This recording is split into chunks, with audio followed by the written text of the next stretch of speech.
부처님이 전하는 경험의 지혜. 여러분 안녕하세요.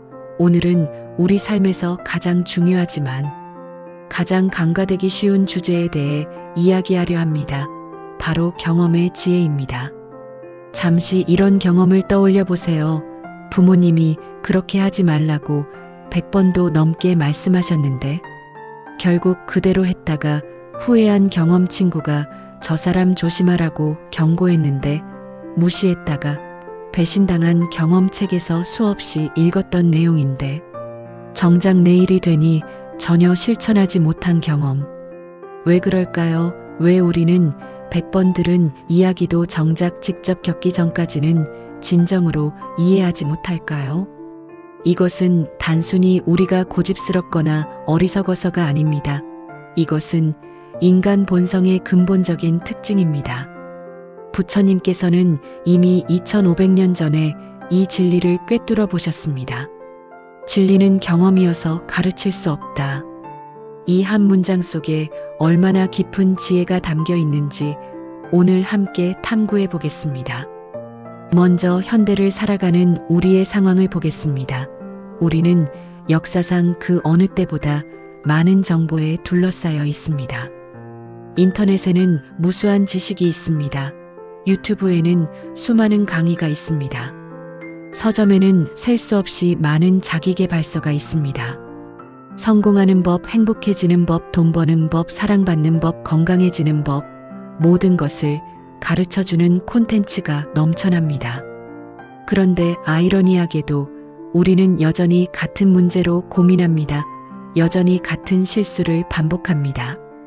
여전히 같은 패턴에서 벗어나지 못합니다.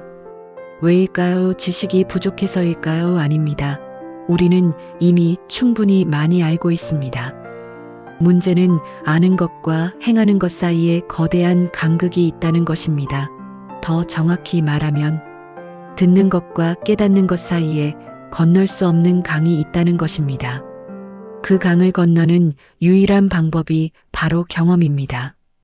부처님께서는 이렇게 말씀하셨습니다. 세상에 수많은 말, 책, 가르침이 있지만 우리가 진짜 삶의 진실을 만날 때는 누군가의 말이 아니라 결국 내가 직접 겪은 순간이다. 오늘 이 시간 동안 우리는 왜 경험이 그토록 중요한지, 경험을 통해 어떻게 진정한 지혜를 얻을 수 있는지, 그리고 일상에서 어떻게 경험을 통한 배움을 실천할 수 있는지 함께 알아보겠습니다. 먼저 근본적인 질문부터 시작하겠습니다. 왜 우리는 남의 경험에서 제대로 배우지 못할까요? 첫 번째 이유는 우리 뇌의 구조 때문입니다. 인간의 뇌는 추상적인 정보보다 직접적인 경험을 훨씬 더 강하게 기억하도록 설계되어 있습니다. 누군가 당신에게 불에 손을 대면 화상을 입는다고 100번 말할 수 있습니다. 하지만 실제로 뜨거운 것에 손을 대서 화상을 입는 경험을 한 번 하면 그것은 몸이 기억합니다. 2번 다시 그러지 않게 됩니다. 이것은 생존을 위한 진화의 산물입니다. 우리 조상들은 직접 경험을 통해 무엇이 위험하고 무엇이 안전한지 배워야 했습니다. 남의 말만 듣고 판단했다가는 생존할 수 없었습니다. 두 번째 이유는 인지적 거리입니다. 남의 이야기는 항상 나와 거리가 있습니다. 나는 다를 거야. 나는 더 잘할 수 있어. 나에게는 그런 일이 일어나지 않을 거야. 이런 생각을 심리학에서는 낙관적 편향이라고 부릅니다. 우리는 본능적으로 나쁜 일은 나에게 일어나지 않을 것이고 좋은 일은 나에게 일어날 것이라고 믿습니다. 예를 들어볼까요? 흡연자들은 담배가 해롭다는 것을 모를까요? 아닙니다. 그들도 압니다. 담배갑에 폐암 사진이 있습니다. 하지만 그들은 생각합니다. 남들은 폐암에 걸리겠지만 나는 괜찮을 거야. 이것이 인지적 거리입니다. 정보는 알지만 그것이 나의 현실이 될 것이라고는 믿지 않는 것입니다. 세 번째 이유는 감정의 부재입니다. 남의 경험담을 들을 때 우리는 그 이야기의 감정을 제대로 느끼지 못합니다. 누군가 시련의 아픔에 대해 이야기합니다. 당신은 듣고 고개를 끄덕입니다. 안타깝다고 생각합니다. 하지만 그게 전부입니다. 실제로 가슴이 찢어지는 듯한 그 고통을 느끼지는 못합니다. 그러다가 당신이 직접 이별을 겪습니다. 그때서야 압니다. 이것이 그 아픔이었구나. 이것이 그들이 말하던 고통이었구나. 감정을 동반하지 않은 정보는 피상적입니다. 머리로는 이해하지만 가슴으로는 이해하지 못합니다. 진정한 배움은 가슴으로 이해할 때 일어납니다. 네 번째 이유는 맥락의 부재입니다. 모든 경험은 특정한 맥락 속에서 일어납니다. 그 맥락을 이해하지 못하면 경험의 진정한 의미를 파악할 수 없습니다. 예를 들어 누군가 당신에게 말합니다. 그때 나는 도망쳤어. 이 말만 들으면 당신은 비겁하다고 생각할 수 있습니다. 하지만 전체 맥락을 알게 됩니다. 그 사람은 폭력적인 관계에서 벗어나기 위해 도망친 것이었습니다. 그것은 비겁함이 아니라 용기였습니다. 생존을 위한 현명한 선택이었습니다. 우리가 남의 경험에서 제대로 배우지 못하는 이유는 그 경험의 전체 맥락을 알 수 없기 때문입니다. 다섯 번째 이유는 주체성의 문제입니다. 남의 경험은 그 사람의 것입니다. 나의 것이 아닙니다. 나는 관찰자일 뿐 참여자가 아닙니다. 진정한 배움은 참여를 통해 일어납니다. 수영을 배운다고 생각해 보세요. 수영 영상을 100개 봐도 실제로 물에 들어가지 않으면 수영을 배울 수 없습니다. 왜냐하면 수영은 정보가 아니라 기술이기 때문입니다. 몸으로 익혀야 하는 것이기 때문입니다. 삶의 지혜도 마찬가지입니다. 그것은 정보가 아니라 기술입니다. 직접 해봐야 하는 것입니다. 부처님께서는 이 모든 것을 이미 알고 계셨습니다. 그래서 제자들에게 수많은 가르침을 주시면서도 동시에 말씀하셨습니다. 스스로 등불이 되라. 각자 자신의 길을 걸으라. 이것을 자등명이라고 합니다. 스스로 등불이 되라는 뜻입니다. 부처님께서도 제자들을 대신해서 깨달아 줄 수 없었습니다. 길을 보여줄 수는 있었지만 그 길을 걷는 것은 각자의 몫이었습니다. 이제 구체적인 사례를 통해 살펴보겠습니다. 사랑의 경우를 생각해 보세요. 사랑에 빠진 친구가 있습니다. 당신은 객관적으로 봅니다. 저 사람은 좋지 않아. 저 사람과 사귀면 상처받을 거야. 당신은 친구에게 말합니다. 조심해. 저 사람 수상해하지만 친구는 듣지 않습니다. 사랑에 눈이 멀었기 때문입니다. 결국 친구는 배신당합니다. 상처받습니다. 그때서야 깨닫습니다. 내 말이 맞았어. 내가 어리석었어. 왜 미리 깨닫지 못했을까요? 정보가 없어서가 아닙니다. 경험이 없었기 때문입니다. 이제 몇 년 후 같은 친구가 또 다른 사람을 만납니다. 이번에는 상황이 다릅니다. 친구는 조심스럽습니다. 신중합니다. 작은 신호들을 알아차립니다. 왜일까요? 직접 경험했기 때문입니다. 배신의 아픔을 몸으로 겪었기 때문입니다. 이제 100번의 조언보다 그 한 번의 경험이 더 강력하게 작용합니다. 돈의 경우도 마찬가지입니다.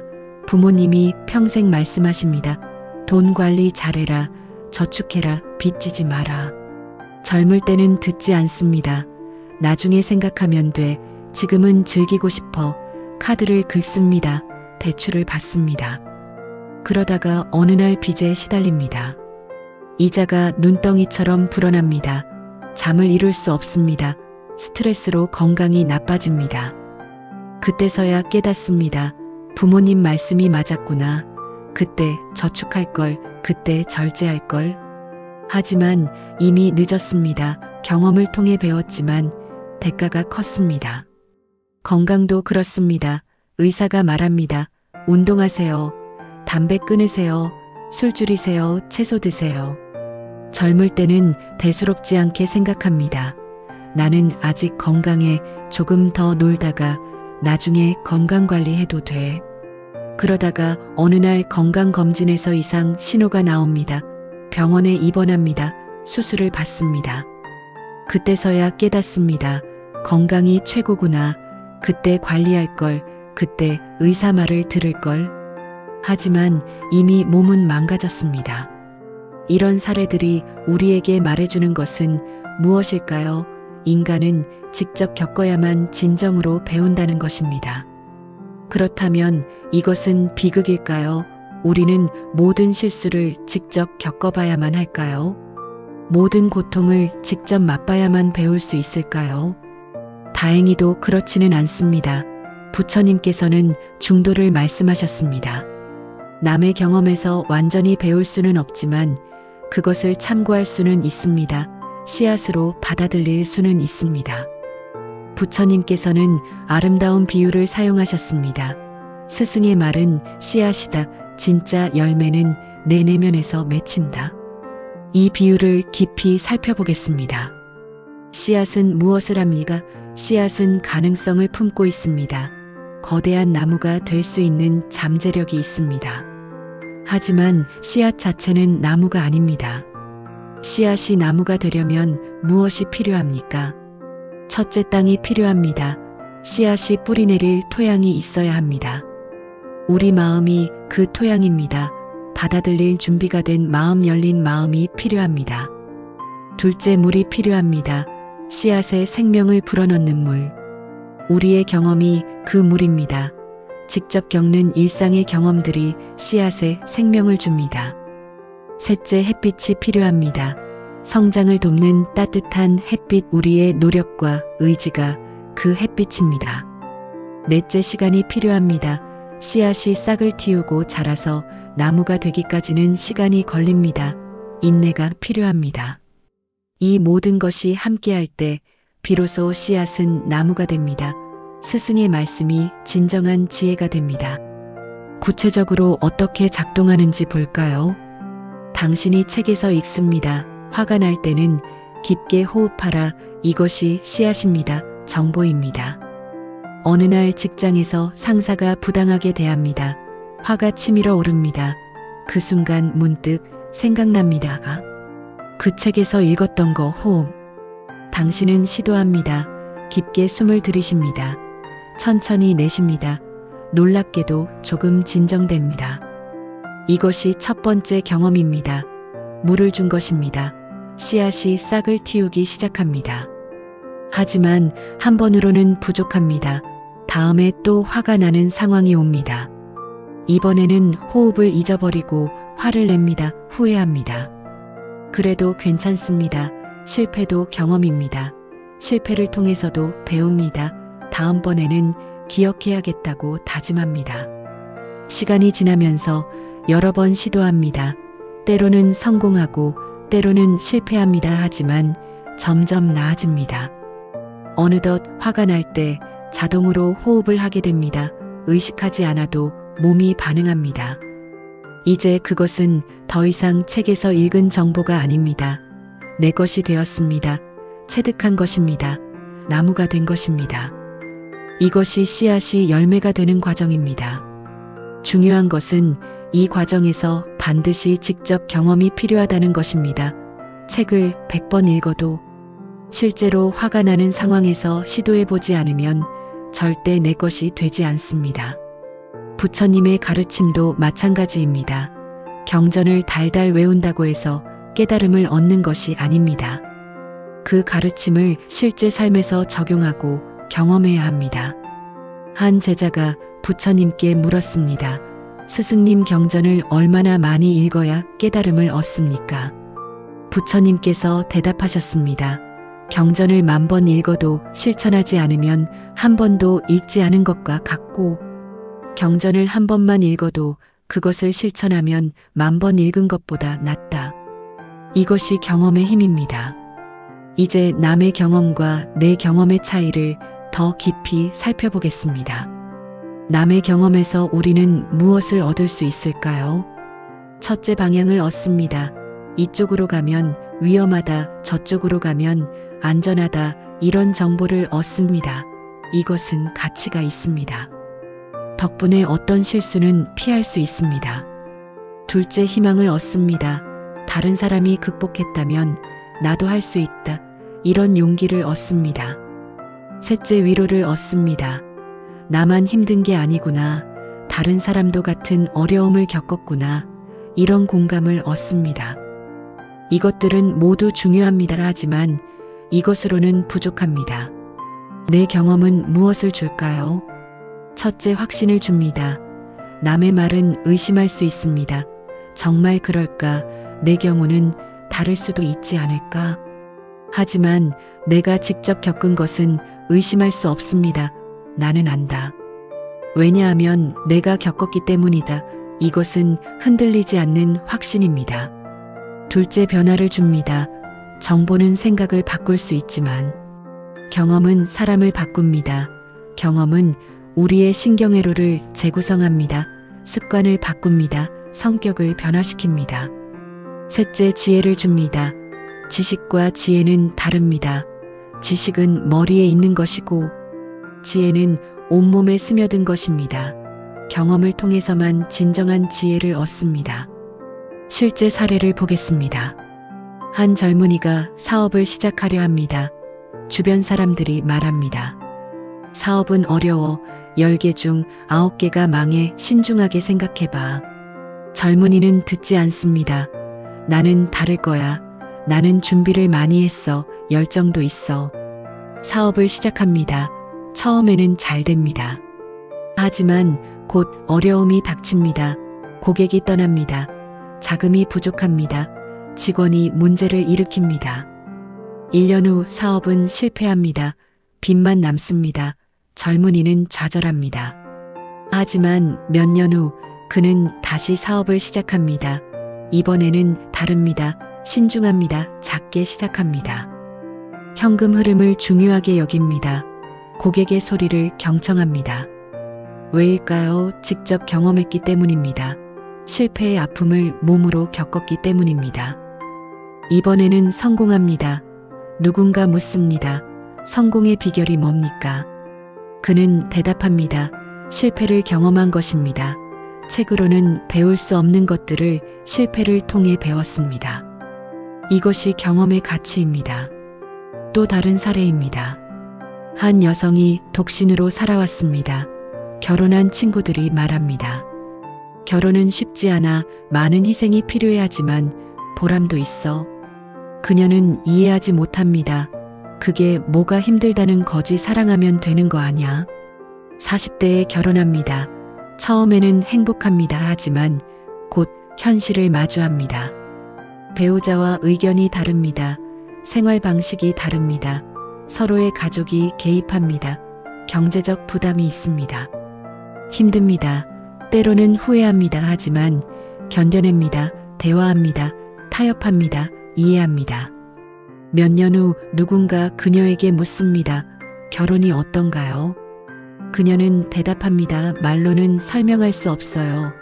직접 해봐야 알아요. 힘들지만 그만큼 가치가 있어요. 이것이 경험이 주는 것입니다. 말로는 전달할 수 없는 깊은 이해입니다. 부처님께서는 이렇게 말씀하셨습니다. 너의 길을 오직 너만 걸을 수 있다.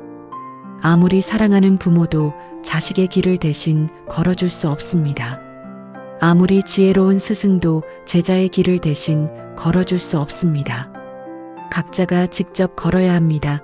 넘어지고 일어서고 다시 걸어야 합니다. 그 과정에서 진정으로 배웁니다. 그렇다면 우리는 어떻게 해야 할까요? 남의 조언을 무시하고 모든 것을 직접 겪어야 할까요? 아닙니다. 그것은 어리석습니다. 지혜로운 방법이 있습니다. 첫째, 남의 경험을 씨앗으로 받아들이세요.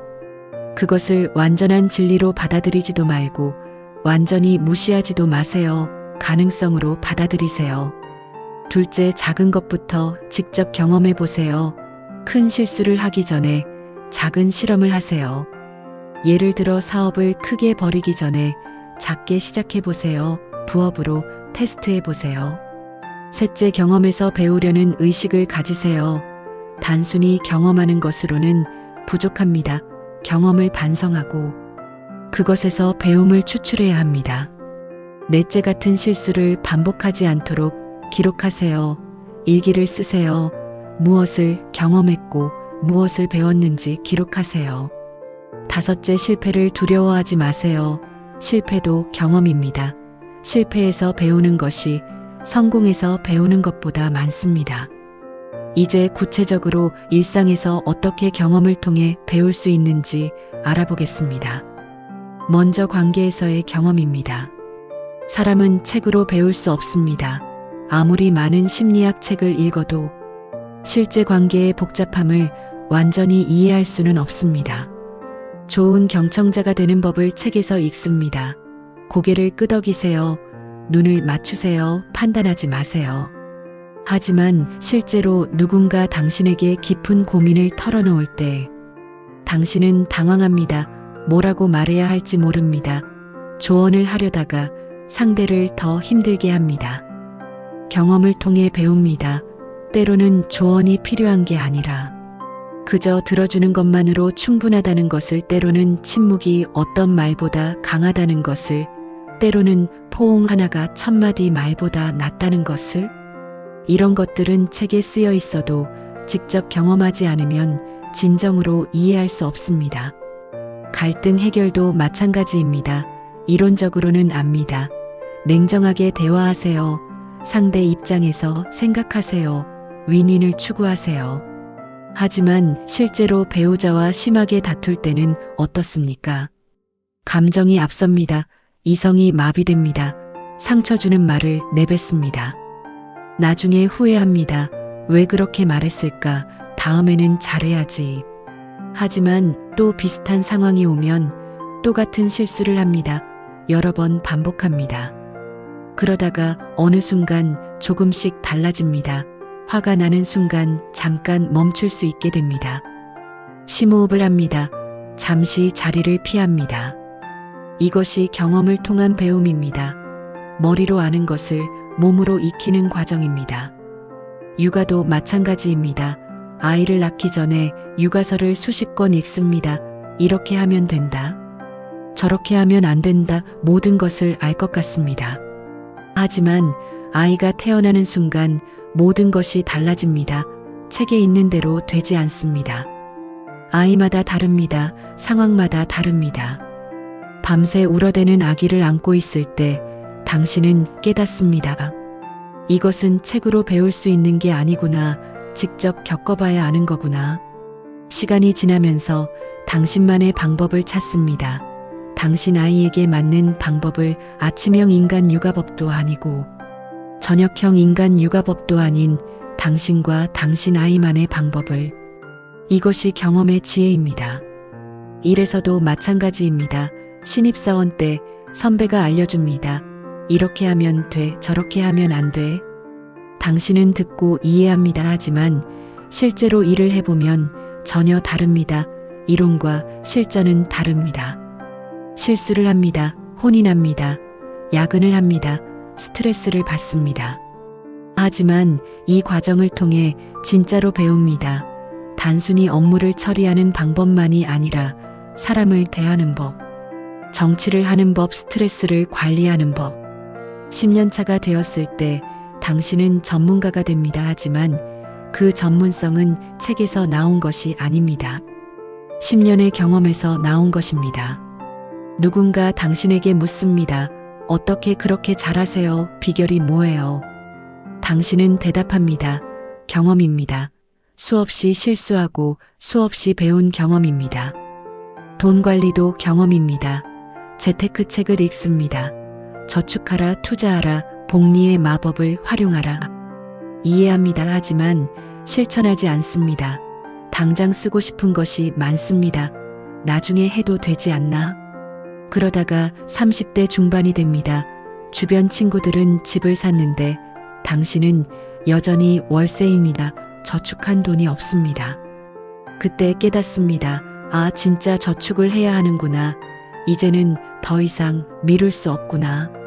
40대가 되어서야 본격적으로 돈 관리를 시작합니다. 늦었지만 지금이라도 다행입니다. 만약 20대 때부터 했다면 얼마나 좋았을까 하는 후회가 밀려옵니다. 하지만 그때는 이해하지 못했습니다. 경험이 없었으니까요. 건강도 똑같습니다. 젊을 때는 밤을 새워도 괜찮습니다. 술을 마셔도 다음날 멀쩡합니다. 담배를 피워도 아무렇지 않습니다. 의사가 경고합니다. 지금 관리하지 않으면 나중에 후회합니다. 듣기는 하지만 실감하지 못합니다. 나는 아직 건강해 괜찮을 거야. 40대가 되면서 몸이 달라집니다. 쉽게 피곤합니다. 회복이 더딥니다. 이곳저곳 아픕니다. 50대에 병원 신세를 집니다. 그때서야 깨닫습니다. 건강은 잃고 나서야 소중함을 아는구나. 이 모든 사례가 말해주는 것은 무엇입니까? 인간은 직접 겪어야만 진정으로 배운다는 것입니다. 그렇다면 이것은 어쩔 수 없는 인간의 한계일까요? 우리는 영원히 후회하며 살아야 할까요? 아닙니다. 방법이 있습니다. 부처님께서 제시하신 방법은 마음 챙김입니다. 알아차림입니다. 매 순간을 의식적으로 경험하는 것입니다. 자동 모드로 살지 않고 깨어있는 상태로 사는 것입니다. 예를 들어 화가 날 때 그냥 화를 내는 것이 아니라 아, 지금 내가 화가 나고 있구나 하고 알아차리는 것입니다. 이렇게 알아차리는 순간 경험은 단순한 경험이 아니라 배움이 됩니다. 식사를 할 때도 마찬가지입니다. 그냥 먹는 것이 아니라 맛을 음미하고 감사하며 먹으면 그것은 명상이 됩니다.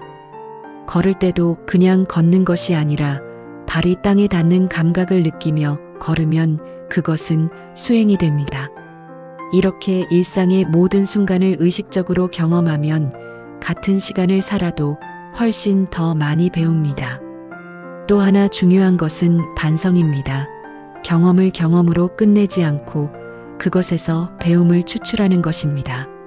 저녁 시간 5분만 투자하세요. 오늘 무엇을 경험했나? 그것에서 무엇을 배웠나? 다음에는 어떻게 할 것인가? 이 간단한 실천만으로도 경험의 가치가 배가 됩니다. 일기를 쓰는 것도 좋습니다. 글로 쓰면 생각이 정리됩니다. 흐릿했던 배움이 명확해집니다. 부처님께서는 제자들에게 매일 자신을 점검하라고 하셨습니다. 오늘 나는 어떻게 살았는가? 어떤 선업을 지었는가? 어떤 악업을 지었는가? 이런 반성을 통해 같은 실수를 반복하지 않게 됩니다. 또한 실패를 두려워하지 않는 태도가 중요합니다.